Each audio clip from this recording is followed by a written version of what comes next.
is going on, PGen Nation? Kenny Kim here, bringing you another Fantasy Golf Degenerates podcast this week. Not with Tyler Tambourine. We are here with special guest Ryan Baroff. Tyler's on his way back from Phoenix. So we have our resident fill-in, Mr. Baroff. Ryan, how are you today?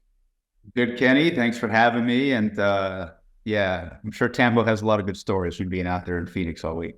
It definitely was a shit show. But before we talk about that, let's talk about our sponsor. The show is brought to you and presented by ShipItNation.com. They've got you covered for all the major sports for DFS content, tools, projections, education, and more. Go to ShipItNation.com and use promo code Mayo to get 10% off any of their monthly memberships. All right. So let's actually go ahead and speak a little about this past week. I thought it was the best event of... Okay. I thought the golf was the best golf I have seen so far this year. It was exhilarating. It's super exciting. I didn't even need fucking 16. Charlie Hoffman, 48-year-old. I wouldn't call him a journeyman, but a guy on his last legs, out there who's, had his tour card for the last 20 plus years. But still, 48 years old, you're on your last legs. He's out there repping Waste Management with the green glove, the sponsorship, the Greg Norman shirt, also. And then he goes out there and does his thing. And then Nick Taylor, good God, how clutch can you be? I mean, you think about what happened at the Canadian Open this past year, draining that putt, Adam Hadwin getting tackled. And then dude birdied 5 of the last 6 holes he played. And none of them were tapping putts. Like, all of them were from range, like 10 feet or more back. It was incredible golf. You had Scheffler, birding 10 of the first 14 holes on Sunday to get right back into it. Super excited. We can talk about the drunkenness and stuff a little bit later. But what did you think about the golf? Yeah, I thought it was great. Obviously, it was a long week with, it's not really weather, but the frost delays they had for the most part. Everything was pushed back. I didn't really watch much until Sunday, specifically, probably the last couple of hours. But yeah, man, I mean, we've seen this from Nick Taylor. He's now won, 4 times?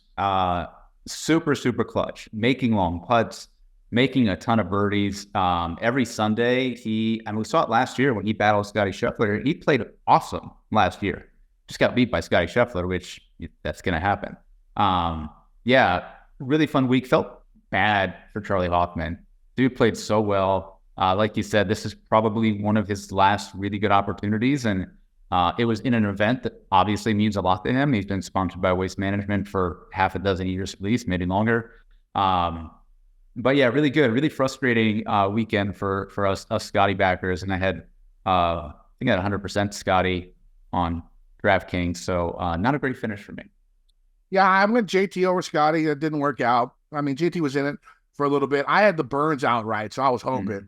I at least had a little bit of a sweat for the first time this fucking year. But again, another 3-digit to 1 winner. Yep. I think he was 140, 150 to 1 this week. Nick Taylor was. I'm looking forward to watching Nick Taylor live at the President's Cup in Montreal. I'm going to be there with my Korean garb on, rooting for the international team. I'll be following the Koreans, but I might have to follow some Canadians too, because I want to see Nick Taylor whoop some American ass when it comes down to it for that President's Cup. All right, yeah, I mean, yeah, it sucked that now let's talk about the bad luck of the PGA Tour, because, okay, obviously it's the vibe at Waste Management this year seemed a little bit different. It seemed overly frat boyish. You know what I'm saying? Like, you get that type of riffraff at this event, but usually they're sort of subjected into that bubble on 16 and 17. Well, what happened on Saturday was the PGA decided to be greedy. I mean, basically that's what happened. They let 500,000 people to watch, right? Usually, I don't think they allow that many people in. Usually it's like 200, 300,000, something like that. But they let almost 500,000 people in the gates. I know it was like between 400 and 500,000 people. So you think about it. You say it's 500,000 people and 2% are like the rowdy, stupid, whatever. That's still 10,000 people, right? I mean, that's 10,000 people that are acting like fucking idiots. You know what I'm saying? There's too many people in there. Cut it off at like 250. You know what I'm saying? And shit.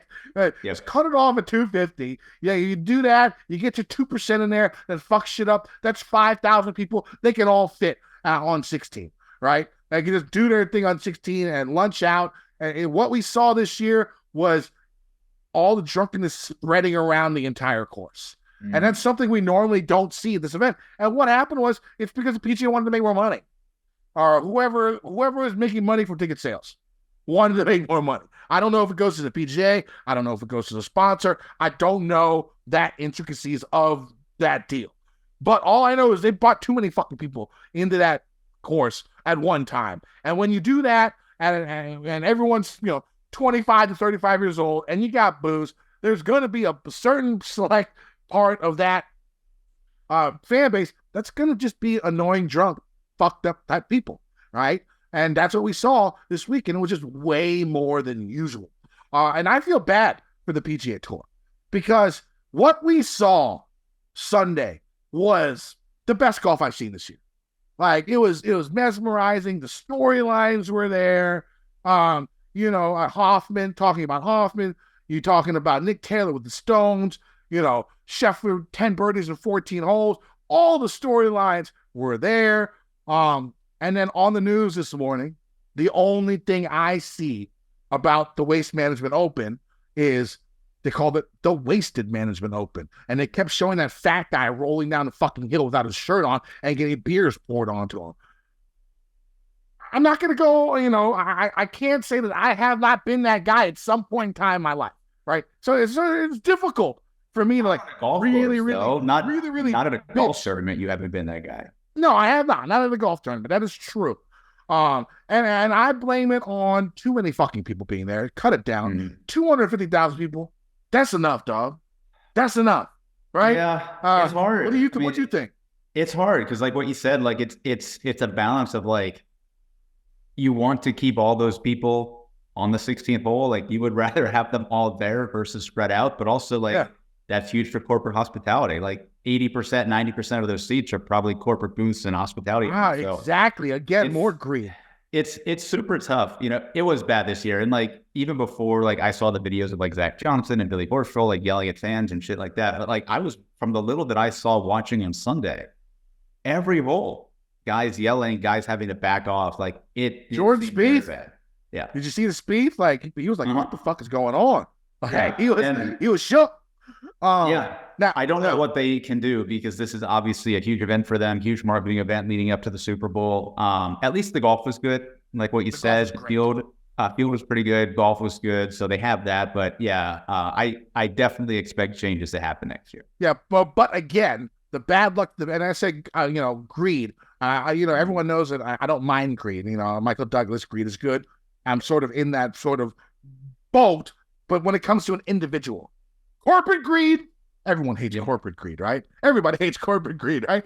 And that's what it seemed like to me on Saturday. They just wanted to stuff as many people in there, make as much money as possible, and fuck the consequences. Basically, that's what it seemed like to me, and that's definitely going to change. The least they can do is just limit the people that come in. I think if they limit the people that come in, they'll be fine. They'll be fine. And again, it's I mean, there was so much bad press this week. All the videos, horrible. People. Like, you see it every year that, like, guys falling down or being carried out. Like, all right, it's funny, whatever. It just seemed like every day you saw hundreds of videos of fans passed out, people getting. Well, now they're like pissing their pants.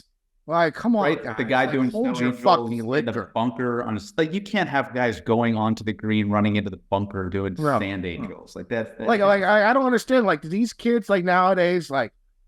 I'm just gonna. I don't know. I mean, like, can we're old. We are 40. We are old.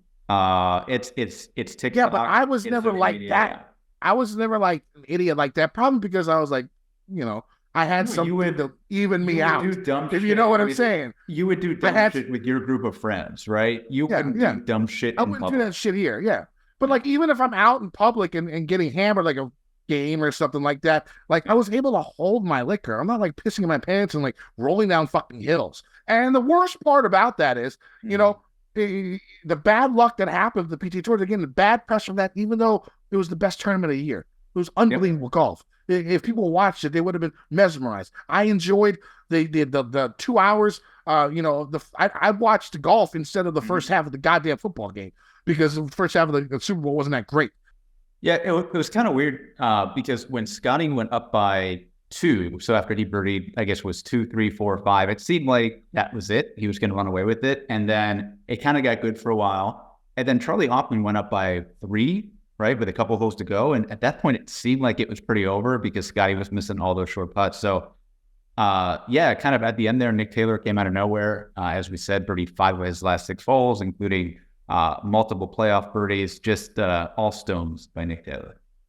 Yeah, it was great. And like I said, the more of the bad luck that's happening is, you know, on a week where Liv had a great week. I mean, the leaderboard was sick going into the final round. I mean, you had Rahm, you had Bryson, you had Neiman, you had no, you didn't have Neiman. You had Rahm, Bryson, Gooch, DJ, of course, who ended up winning. Cam a couple strokes back, Koepka a couple strokes back. I mean, that leaderboard is packed. 6 golfers tied for the lead with 3 holes. I don't know, anywhere from 1 to 4 holes left. Who the fuck knows? You know what I'm saying? Like, who knows? But I mean, they had a great week, and but the thing is, the golf was better at the PGA Tour this week. I mean, even though I enjoyed watching Liv, DJ's my favorite player. Like, if he's on top of the leaderboard, I'm going to watch. You know what I'm saying? I'm going to enjoy it. I love watching Dustin Johnson. He's my favorite golfer. I'm going to watch him. I thoroughly enjoyed him getting that victory. His shot on 17 was great. Making that putt with stones about 20 feet. It was good stuff, right? But man, the storyline on the PGA Tour was way better.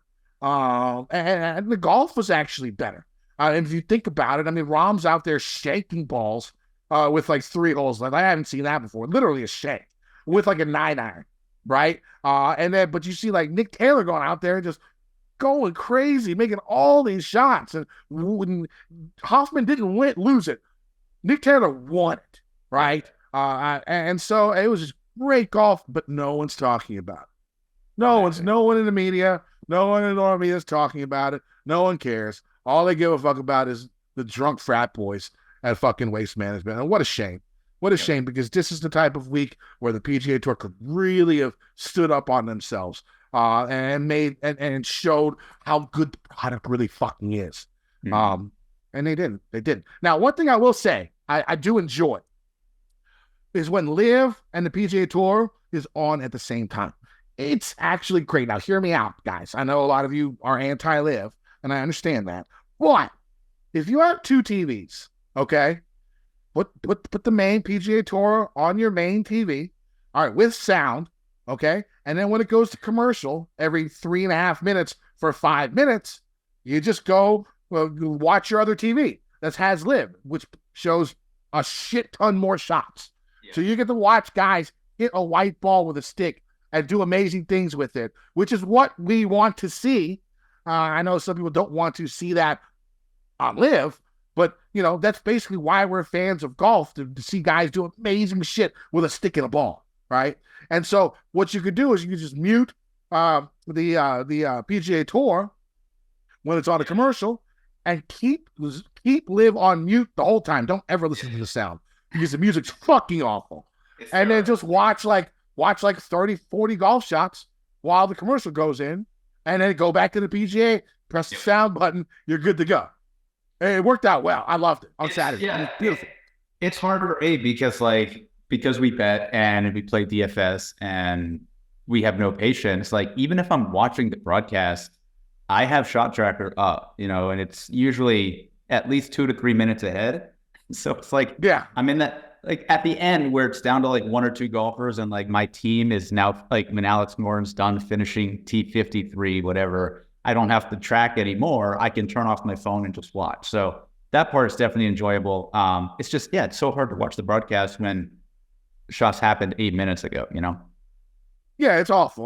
But I mean, the big thing now with Live is it's opening up gambling in a lot of new states. Virginia, where I live, one of the new states just allowed Live golf betting. So it's something that I might think They got to about. get stats, man. We get shot tracker, we get strokes gain data there, and we'll Yeah, be able to I mean, claim that. I see the stats. There's some dude out there who does the stats, but it's not strokes gain. It's just your typical green and regulation. Yeah, like stuff like I'm that. just betting. I'm pretty much just betting like one, maybe two guys who are near the top who played well last week. Like I bet Brooks this week. I could have bet Bryson probably, but like that's just what it is. I have not bet on Live yet. Maybe it might happen. But anyways, the PGA Tour was better golf. Yes, it was so good, and they didn't get any credit for it because of stupid drunk frat boys going crazy. All right, so before we move on to our Listener League winner, I just want to remind you guys to go ahead. Our winner this week for the comment section on the YouTube. Remember what we're doing now for this year. Every week, go into our YouTube comments page, pick your winner, put your DK handle on there. I will pick whoever picks the closest to the winner out there. Nobody picked me Taylor this week. And then you will join us in a 4-man against Tambo, me, the Listener League winner, and yourself. And this week, it'll be a 5-man because we're going to add Ryan Baroff. Now, if you're the comment winner and you win the 5-man or 4-man, whatever we do in the week, you get an automatic spot into our Tournament of Champions in the Sony Open in 2025 for mad prizes and cash. So you get prizes and cash. I know you guys want prizes and cash. So come in, pick your winner, go on the YouTube channel, pick your winner on the comments. Don't forget the freaking DK name because I had 2 people picked.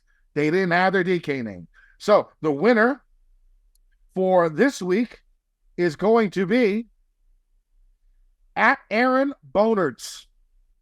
His DK handle is ABone12. He picked Sam Burns to win, who I think finished in third. No one picked Nick Taylor. No one picked Charlie Hoffman. So he went for the third, and we got him. So ABone12, congratulations. I will be sending you a link for the 5-man here shortly. Now let's go to the Listener League winner. The Listener League winner this week was John 371. I'm trying to see what his avatar is. It looks very familiar, like Pacific Coast League, something like that. Looks very familiar. John, congratulations. He had 610.5 points. He started off with Sam Burns, who was 16% owned, finished in third place. Scotty Scheffler, 37% owned, finished in what did he finish? He finished in third as well. Taylor Moore, who sort of liked this week. The guy was a ball striking machine last week. He was 1.75% owned. He finished in 39th. Kurt Kitayama with a really nice week. Nice job. 17% owned in the Fantasy Golf Gems Listener League. That's solid work. Finished in 8th place. Nick Taylor, he had the winner, 2.5%. And he also had Billy Horschel, Mr. Complainer, 5.6%, finished in 41st. Ryan, what do you think of the lineup? Yeah, I mean, obviously helps to have the winner. There's no doubt about that. Shocked by the Kitayama ownership. I certainly played some on it last week, but you guys have a sharp league. I guess that's a very high number. I think you needed Scotty this week. You had to pair him with the right person, but you had some options. Like I think you could have won with Scotty Burns. You could have won with Scotty Spieth. You could have won with Scotty and who else was up there? Thigala. So you had a lot of options there. I don't know where Billy Horschel came from. That's an interesting one. Was he just really cheap last week? I think he was. I think he was like 07s. Yeah, it must have been. And then Taylor Moore. Yeah, I think a very solid team. Got some outlier finishes. And again, it helps to have the winner. Yeah, winner and 2/3 will help. Yep. There's no doubt about that. For sure. All right. So let's get into this week. The PGA Tour stays in California this week, or is in California this week as the best golfers in the world. They had the Riviera Country Club for the Genesis Invitational. This year, the event is a 70-man field with top 50 and ties or making the cut, or 10 strokes within the lead after round 2, making the cut as well. All right. Personally, I'm still going to be, treating this as a no cut event, basically, because it's possible that like 10 less than 10 golfers miss the cut. I really don't know what to do with that.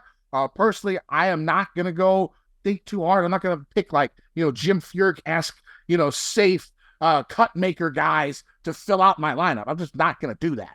So basically, it's going to go GPPs. Let's talk about this for a little bit. Any change you're more of a GPP player. I'm the cash guy. You're a good GPP player. Any changes in your strategy when something like this occurs? Because this is the first. We've never seen this before. No, this is a weird one. I'm kind of with you for the most part. I'm going to treat it like a no cut. There are obviously going to be up to 20 guys who miss the cut. I doubt it's going to be 20. You might see 8, 10, 12 guys miss the cut. There was a year where 68 golfers, I think 3 years ago, 68 golfers were within 10 strokes of the lead. Like 3 or 4 years ago. Truthfully, I mean, when you talk about GPPs anyway, is like if you have a guy who makes the cut and finishes in 53rd, you're not going to win anyways, right? Like you're going to need the winner, the guy in second, and probably 3 others in the top 10. So I'm focused on that. I think from that perspective, it's the same. I want the best players at the lowest ownership and the best birdie makers, and I'm going to kind of stick with that. Birdie makers, yep. So for cash, what I'm doing, as of now, I have 5 golfers over $8,200 in my lineup. Yep. I want as many as those top tiered, great guys that I think can win. I mean, you got like Wyndham Clark and Adam Scott in the low 8s. You got Vigala up there at 8.6. Very, very easy to do. I want 5 guys that I think can win this event. And that's basically what I'm doing in cash this week. I'm hoping no one misses the cut, but I'm not really putting that into my equation. I want upside. I want to treat this like a no-cut event, all upside, as many birdies as possible, good form, going in there, get as many studs as you can, and fill it out in your lineup. I think that's always going to be your best bet when it comes to these elevated events. As many studs as you can, basically with this type of scenario where you have the top 50 guys, the top 70 guys, whatever, you can get 5 guys that you think you can win easy in your easily. Lineup. Yep. Easily. And that's just how that's how I'm going to go with cash. That's how I'm going to go about it. You play a little bit more aggressive in these no-cut events because you're not worried about the cut. Now, there is a little bit of a cut. I'll probably have some of them miss cut just because that's my luck, right? But I'm not going to really think about it. And you'll see with my cash game cornerstones this week, it's a pretty nice squad. All right, so let's go with some comp courses. The size of the greens notwithstanding, many people compare this course to Augusta. Correlations have been made between golfers that have performed well at Augusta, golfers that perform well here. Other than James Hahn, Homa, and Neiman recently, every golfer that has won this tournament in the last 30 years has finished inside the top 22 at the Masters at some point in their career. Also, 19 of the last 32 winners at Riv have either won or came in second at Augusta at some point in their careers. Now you got, Phil winning a bunch, Bubba winning a bunch, but still, I mean, like 19 of the last 32 winners finished first or second at Augusta at some point in time. You could also look at Torrey Pines, South. They both use Kikuyu grass. You could also look at Quail Hollow. A lot of cross correlation between golfers that have played well. I mean, you think of Max Homa. He won both. James Hahn, he won both. A couple other guys that played well on both. JT plays well on both. That's something that you could look at there. Now let's get to the meat of the course. Riviera Country Club, 7,350-yard par 71, 4 par 3s, 3 par 5s. The 3 par 5s are 3 of the easiest holes on the course, and there's also the classic drivable par 4 at 10, which is a great hole. One of the best holes that you can watch. And I'm sure all my guys are going to lay up, even though the numbers say never lay up on that hole. We could talk about that here in a little bit. Now, Riviera is known as one of the best and most challenging courses on tour. Off the tee, golfers are going to see tight fairways, many fairway bunkers, and challenging dog legs. These fairways are very tough to hit, especially if the course is dry. There will be a good amount of rollout if there's no moisture on the grass, and that, of course, shrinks the size of the fairways. Obviously, if there is rain in the forecast, we won't see the massive rollouts, which will make the course play longer. There are trees, but the tree line is usually far away from the fairway. So golfers will have to miss wildly to have trees blocking their approach shots unless there is a big dog leg. Then trees could be in the way from the freaking fairway. The fairways and rough use kikuyu grass. This grass is rare in the United States and could cause many problems if the golfers, hit it in the rough, especially if they have little experience with it. Kikuyu grass, very popular in South Africa, Australia, and Asian countries. Now, though the rough won't be too tall, it is somewhat thick.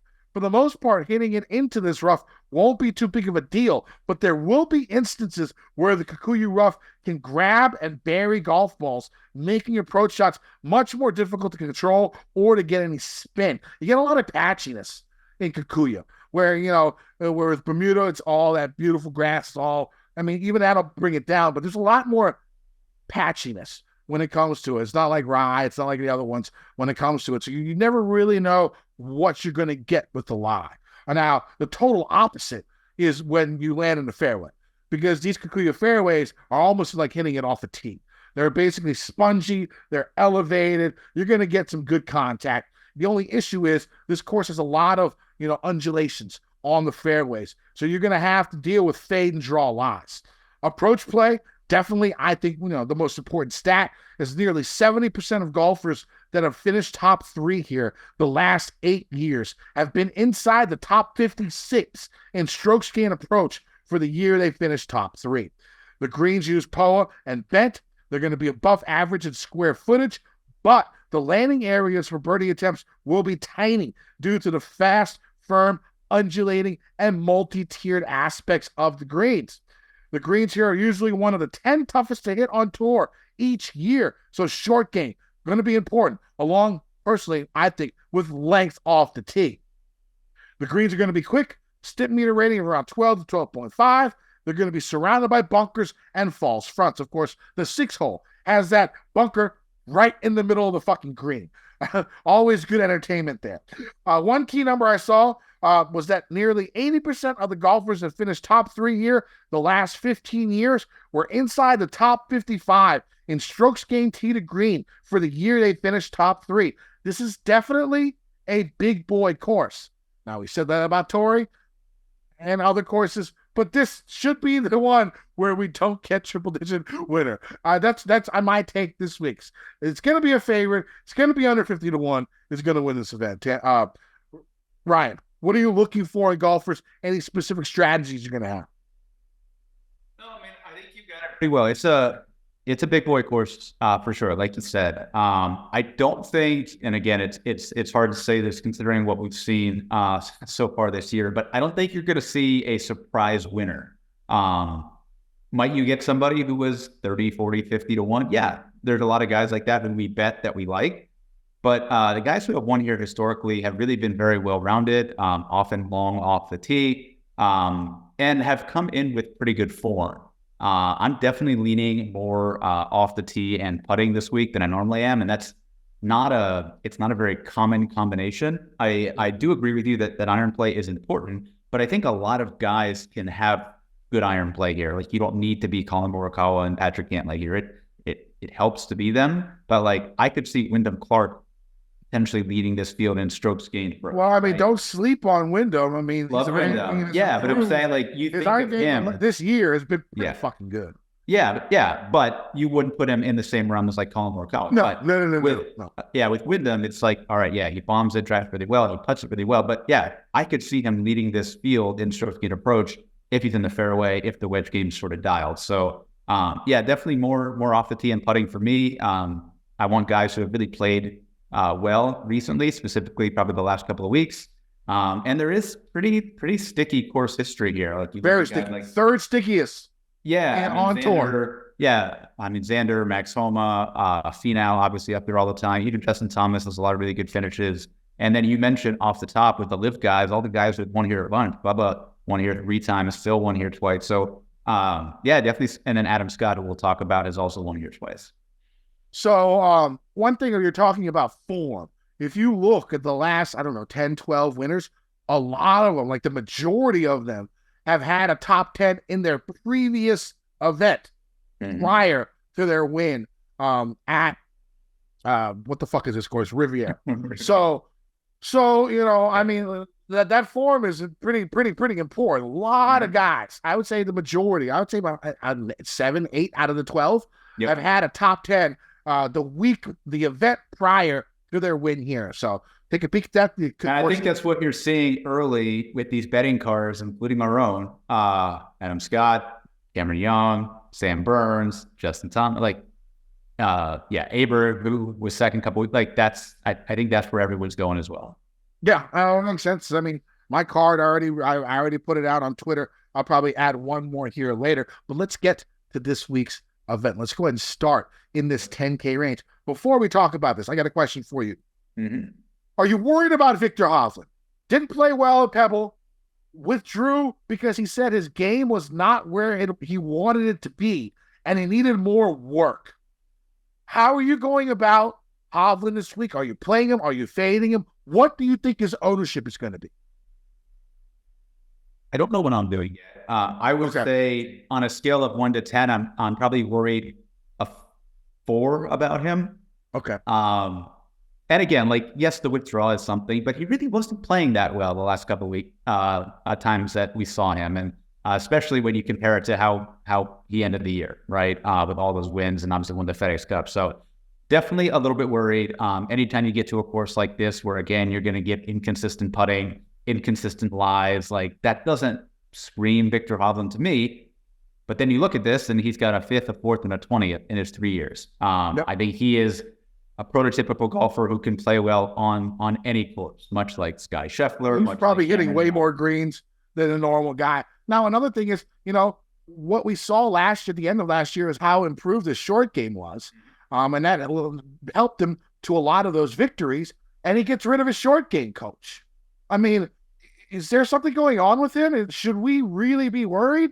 Or is this nothing to it than that? Yeah, probably more to it than that. Again, I think it's hard when you have a year like that where you exceed everyone's expectations, including your own. You've really, except for winning a major, he's accomplished pretty much everything he wants and needs to accomplish. My biggest concern is, the short game wasn't good at Pebble. The approach game, he hasn't gained on approach in his last 3 events. That is a massive red flag. And he's going to drive it well. He's going to make a bunch of birdies. But at this price, when you're comparing him to essentially Xander, Rory, and Scotty, probably not going to get there this week. I'm going to go and segue this a little bit. Instead of going into this 10K range, you're saying that you're worried he's lost 3 strokes. He's lost strokes with his approach 3 straight events. Mm-hmm. Yep. Just below him, you look at Max Homa. Yep. He's lost strokes in 2 straight events. Yep. You don't really see that from him. You haven't seen that from him in over a year, where he's lost strokes in back-to-back events. Also, he's the guy who won this event before. You think of Riv, you think of Homa. Mm-hmm. And then another guy that you think of Riv, you think of is Cantlin. And Cantlin has lost strokes with his approaches in 3 straight events. Yep. So you got these 3 guys up here near the top who's not playing as well as they probably would like, right? What are you doing with these 3 guys? Which one of these 3 is your favorite? Which one do you think would be the highest owned? I think the highest. So for the highest owned, I would say Cantlay, and strictly because of the price, right? He's what? You say he's going to be the highest owned? Yes, I think so, because he is $500 less than Max Homa, almost $1,000 less than Victor Hovland. If I had to pick one, and then I would say probably next is going to be Homa, and then Hovland's not going to be very high owned. If I had to pick one, it would probably be Max Homa. There are a ton of red flags here. I think he got worn out at the end of the year from going from playing the majors to playing the Ryder Cup. Then he went to play in you won an event overseas, yeah. He went to, and he won. Great. He was playing great at that time, but he went there, went to the Bahamas, went to the Century, then came to the West Coast. It's been a lot. Obviously the driver, so really all the ball striking hasn't been good the last couple of events, but we know what this event means to him. And if he's going to get up and fix it for a week, it's going to be here. A golf course that he knows, golf course that means a lot to him. So I have no issue playing Max Homa this week. But so you play Homa over the other 2? I would, yeah. But at the price, Cantlay for $500 less is a lot. Yeah, it is a lot. All right, so let's get to this 10K range. Sort of made a little sidetrack. I enjoyed that, though. It's solid work. Who are you playing up here in the 10K range, my friend? Yeah, I mean, it's hard because we love balanced builds. We talked about that. We bet all the guys in the balanced builds, and I think we and everyone are going to make a lot of balanced builds. But the pricing is so damn soft that it is very easy to get up here. If I had to pick one, I'm not going to overthink it. Going to keep flicking Scotty Scheffler every time he tees it up. He's played fine here. Like, again, no, great finishes. He's gone, 30, 27, 12, right? So again, probably a floor of about 10th or 8th, considering how he's playing right now. Obviously, the ball striking is still amazing, as we saw last week. Yes, the short putts came up to bite him again, and that's always going to be a concern. But in terms of range of outcomes, he is way safer than Rory and probably has more upside than Rory. So it would be Scotty, a clear number one if I play anybody over 10K this week. I agree with the floor. Yeah. I think the floor, Scotty is safer. I don't know about the upside. I mean, Rory's played well here before in the past. Mm-hmm. He's he didn't have his best week. He started off pretty strong when he came out last, but then, sort of shit the bed as the week went on.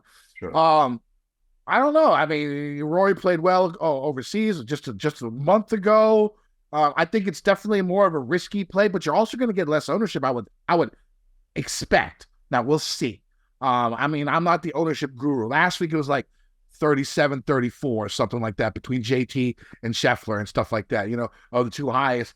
I don't think it's going to be that close. I think Scheffler should be a lot more than Rory, and I could see the argument going Rory over Scheffler this week, especially if it's half the ownership. That's something. The only thing that I would say there is, so I think Rory's going to be higher than Hovland, Xander, and Homa most likely. I guess people could steam Homa just because of the course history, but I would expect him. I would expect Rory higher still. But people may overreact a little bit to Pebble Beach, and Rory was like close to last. But he was first round leader for a while. He was playing fine. Yeah. He just kind of lost it. And again, the weather was so shitty. The event was so shitty. Like, I'm really not worried about Pebble at all. Me neither. I would just take the safety with Scotty if I'm paying almost $12K for a golfer. Understood. Now let's move on. I haven't decided. I'm going to play Scheffler or Rory. And I'm probably going to play Xander. I mean, the guy's just at that price too. It's so. I mean, you're right. If you just got rid of the top two guys and you just started with Xander, I mean, you can make any fucking type of lineup you want, like anything. It wouldn't matter. But so I mean, that's I'm really interested in what the ownership's going to be here. Like, if you see Hovland, if you see like Scotty at 35, Rory at 18. Xander at 22 and Hovland at 13, you might have to go with Big Dick Vic. When these guys are this good and they're at this level, picking the lowest owners is not the worst strategy in the world, right? It is not the worst strategy in the world. Let's move to this 9K range. I'm starting all my Cascade Cornerstones right here. I'm not going Homa. Which would probably be most people's first thought of my cash game cornerstone. I'm not going Cantley, just because the game's not there for me. Their recent form just hasn't been good enough. I'm starting with a guy who's never played this damn course in his life. Very rare for me. I don't normally do this. And he finally said, he told Jason Sobel how to pronounce his name for real. It's Oberg. Mm-hmm. All right, Ludwig Oberg. All right, so that's like, I guess, official now. And that's what I'm going for my first Cascade Cornerstone. The reason I like him is he has 3 different drives: small cut, small fade, small cut, small draw, straight down the middle. Yeah, that's him. That's him off the tee, right? He can shake the ball off the tee. His iron game has been a little bit better. The guy's a stud. This course should suit him to the max. He's not horrible. Hold on, let me take a peek before I say something stupid. No, not horrible. He's not horrible. Not horrible around the greens. Pretty good. Top third in this field. When it comes down to it, so it's not horrible. Guy makes a ton of birdies, crushes par 5. Give me everything that Ober's got. First Cascade Cornerstone. Second Cascade Cornerstone. Going to be Spieth. I'm going to ride Spieth. If they're going to keep him this cheap with the way he's playing, I'm going to roster him to cash every week. Just give it to me. Did you change that? What? Not Spieth. JT. Sorry. Yeah, JT. Did you change that? JT is what I meant. Not Spieth. What's Spieth is not a cash game play. Spieth is never a cash game cornerstone. But I think the last time I used him, I had him in a Pebble. I think he missed the cut the one year where I used him as a cash game cornerstone at Pebble. Anyways, I'm going with JT. Sorry, JT is my second cash game cornerstone. Cheap. His game is trending way upwards. A win is coming for him. I'm betting him fucking every week till he wins. So 20-1, money's already on him. First bet, JT. He's gonna win something at least until by Quail, right? By the Wells Fargo, he's gonna win. So you got 8 events. Just bet him in all of them. He's gonna win one of them. That's just the way it's gonna be. Now when it comes to GPPs, Morikawa seems like the guy, right? I mean, the iron play, the way he plays well here, his familiarity with, this type of grass, both Kikuyu and the Poa greens, doesn't mean he's going to putt well, but at least he knows, think about it, people putt shitty on Poa all the time. So that, gives shitty putters maybe a little bit of a nudge up when it comes to these type of events. Who are you like in this range? Yeah. So look, nothing bad to say about Aberg and Justin Thomas. They are probably the two clear best plays in here. I mean, Aberg is arguably a top 5 player in the world, and he's 9,200. I honestly, I don't see a way that I'm not playing him in every major lineup that I have. So, but you can't play them all. You have to fade somebody. So if I had to pick somebody to fade, the issue here, right, is when I look at form and history and stats and sort of whatever model I put together, Cantlay and Spieth are so far below everybody else that I just probably can't get there, right? So far below everybody else? Yeah. Below. Way below Thomas, way below. They don't rate out well, which leads me to the option that either A, I'm probably jumping up to Morikawa, and I think he has great GPP play this week, or even jumping all the way up to Max Homa if I need to, or dropping down. So I will probably not play Justin Thomas, but I have nothing bad to say about him. I just know that if I'm playing him with Aberg, with one of these 8K guys that we're going to talk about next, that's a lot of chalk that you're playing together, and you got to find some spots to get different. 8K range. I got 2 more cash game cornerstones to fill it out. First one's going to be Wyndham Clark, over at $8,300. Really one bad round, almost this season, right? I mean, right, which was Sunday. He did not play well in the 4th round, dropped back a bunch. But I'm not worried about that. The guy's been playing unbelievable golf. He's long off the tee. He can putt his ass off. His short game is fucking solid. His irons have been improving for a while. Really, really like Wyndham Clark. He's going to be my 3rd cash game cornerstone this week. My final cash game cornerstone is going to be Adam Scott, who, crazily enough, is number 1 in birdies or better gained in this field in the last 50 rounds. Now, granted, he's been playing a lot of shittier field tournaments, right? Comparatively to what he has in the past. So that could be one of the reasons why, he's been getting so many more birdies. But the guys are playing good golf. Like you said, a winner here in the past. I really like this final round on Sunday. Played exceptional. So I'm going to go ahead with that solid tee to green game, with the length off the tee, with the birdie prowess, with solid proximity or efficiency from 450 to 500 yards, which is going to be a good percentage of your par 4s. Give me Adam Scott. So my 4 cash game cornerstones this week are going to be Oberg at 9,200, JT at 9,100, Wyndham Clark at 8,300, Adam Scott at 8,200. That still leaves, I think, over $15,000, because I'll just give it to you. My 5th cash game play is in this 8K range as well, and it's Seed. It's Stiegler. The guy's, again, he's sort of a streaky guy, right? When he's playing hot, you sort of want to ride him. And the guy, he plays well. He's played well on this course. Solid finish last year. Again, good amount of birdies, not short off the tee. Really good on those longer par 4s. Give me Segala I like him in GPPs as well. And then I think I might go to Tom. Tom's got a new caddy this week. He's going with Webb's new caddy, Paul Tesori. Always a veteran out there who knows his shit, who really can read putts very, very well. It's sort of giving me a little bit of hope for Tom to get better. You've seen glimpses the last couple of times he's been out. I know he's a little bit shorter, not your typical type of golfer that would fare well at this event, but I just have a feeling about him. So I'm going to go with Tom and GPPs. What do you think? Pretty aligned here. So I'm not a big stats modeler and that sort of thing, but in honor of coming on this podcast, I did put something together today. And again, I probably weighed course history a little bit more than I normally would, but it's sticky course history. So in that model, Wyndham Clark was number 5 overall, right? So when you talk about a player who's obviously in great form, just won, had an awesome year, fits the golf course, won a major just down the road from here. I think number 5 at that price, he is probably the best value on the board. I think this week. Number 4 in that model was Scotty Scheffler. Again, probably lower than he normally would be, but fine.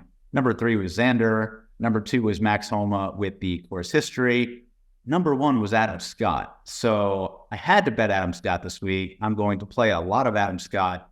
He has been awesome. He played in Australia. He played in Europe. Just a consistent top 10 machine. Stats have been great. Probably, I think he finished 9th last week. Would have been higher, but he messed up on Sunday on number 17. So it could have been a top 5 finish.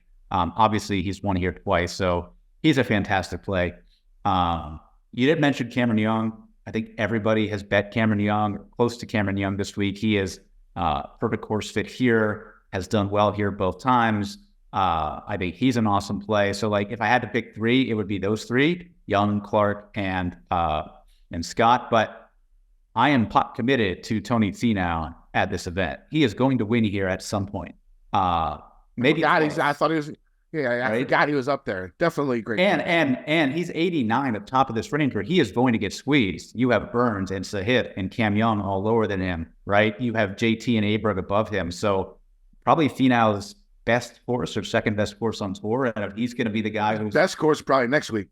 Yeah, 12, 13% owned. I already bet him. I love Finau this week. So if I was balanced, you can throw in a Finau, you can throw in a Cam Young, and maybe avoid Aberg and Thomas. So you can't play them all. You got to balance out the ownership this week. I'm not big on Young. I need more long irons. He's so bad for 175 and in. But once I know he does. But it's just been recently. But once he's been 175 and above, are the majority of his shots in. Last week, he plays pretty well.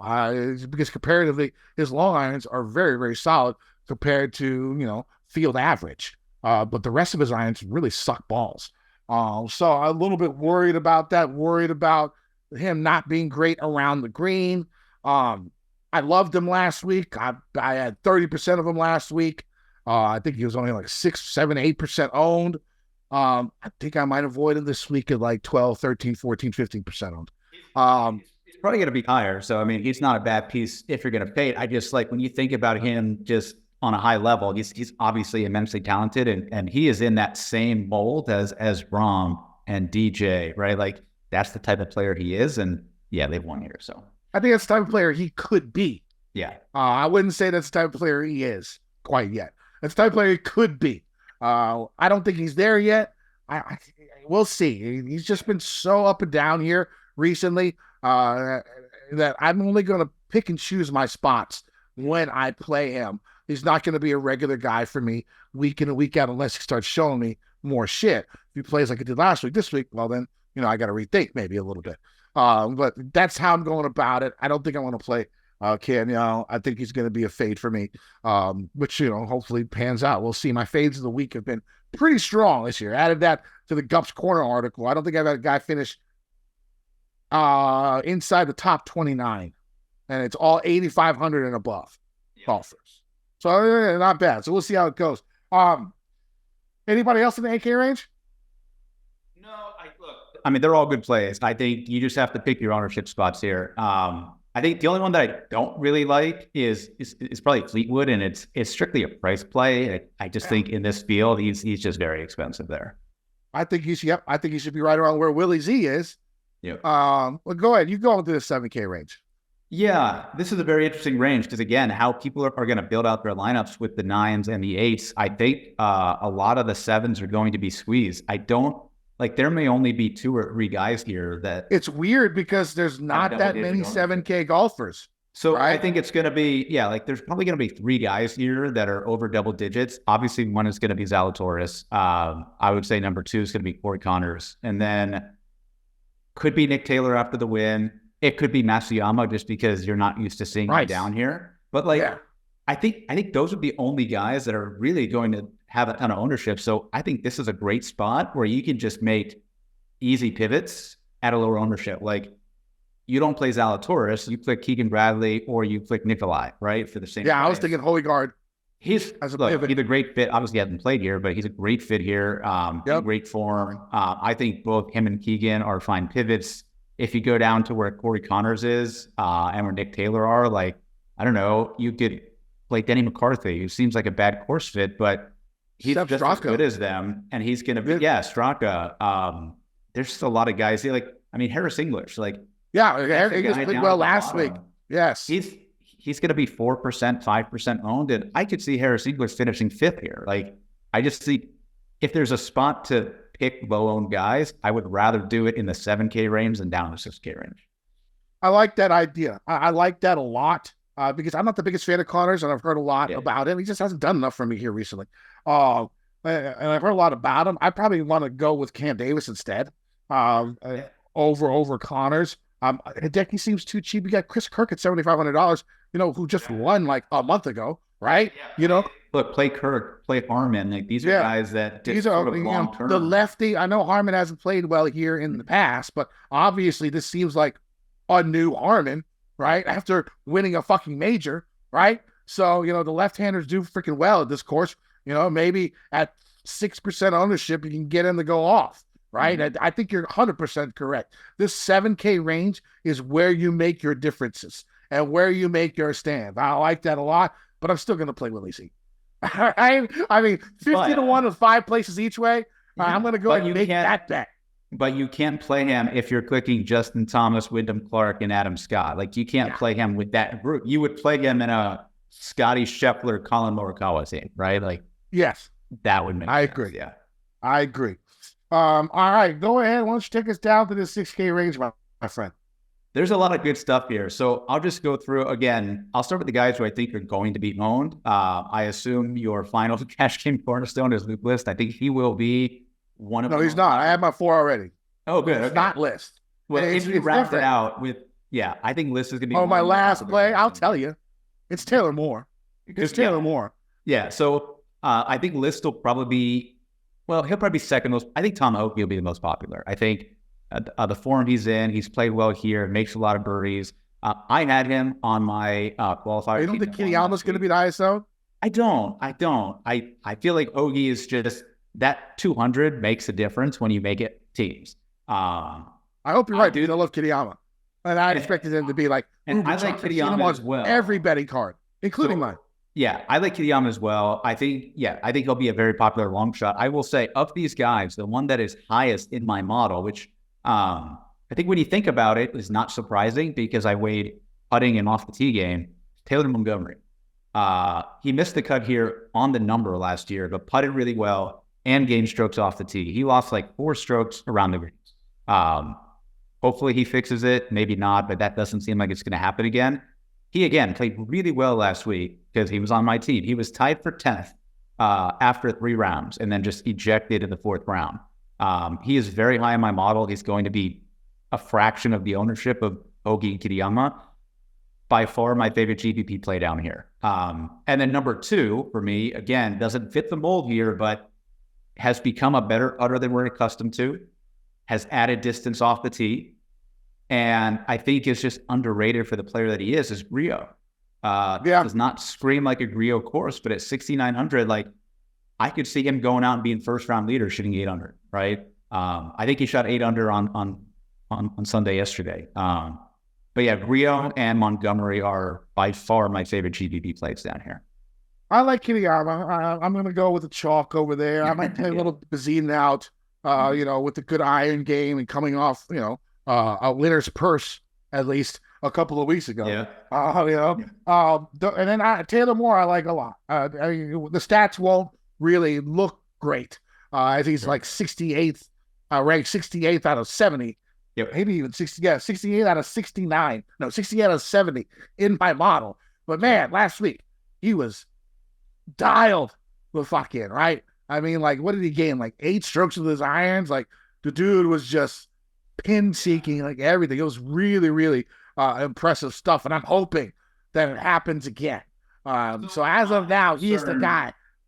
My only concern with Kitayama is you saw where he was driving it last week. I did not see too much of Kitayama. All over the place. All over, yeah. But he is from Vegas, went to UNLV, he still lives out there, used to desert golf, used to wide fairways. You just can't get away with that here. Like, if you're spraying it here, like, I could see him getting in some trouble here. And again, I like Kitayama, but if he's the guy who's going to be 15% owned at 6,900, I'd rather go to Montgomery, who's going to be 6% owned. I like that. I like that very, very much. Anybody else you want to talk about? What about Tiger? What are we doing with Tiger? So, I mean, he played all 4 rounds in the Bahamas. I have no interest playing him. You know it. He's been practicing his ass off since then. And he looked somewhat okay. He played well here last year for a couple of rounds. Obviously made the cut last year. I think he'll make the cut. I don't think that's an issue. My concern with Tiger is, again, when you talk about DFS scoring, is he the guy who's going to make 9 birdies in a round? The answer is no, right? He's not as long as he was. He's not as aggressive with the irons. Short game isn't as good as it was. So, yeah, could he finish tied for 30th? Probably. But I don't see the need to go down here. And again, if I did, I mean, I would probably go back to Kevin Yu, or I would just ride Charlie Hoffman one more week. He's had a couple of good weeks here and obviously very good form, and just hope that carries over at least for a couple of rounds, because that's a guy who can shoot 900. Yeah, that guy definitely goes straight for the pin. Yeah. Every time. It's pretty fun to watch him play. Yep. I do have to admit that. All right, so how about some bets? Why don't you go ahead? You got a card yet?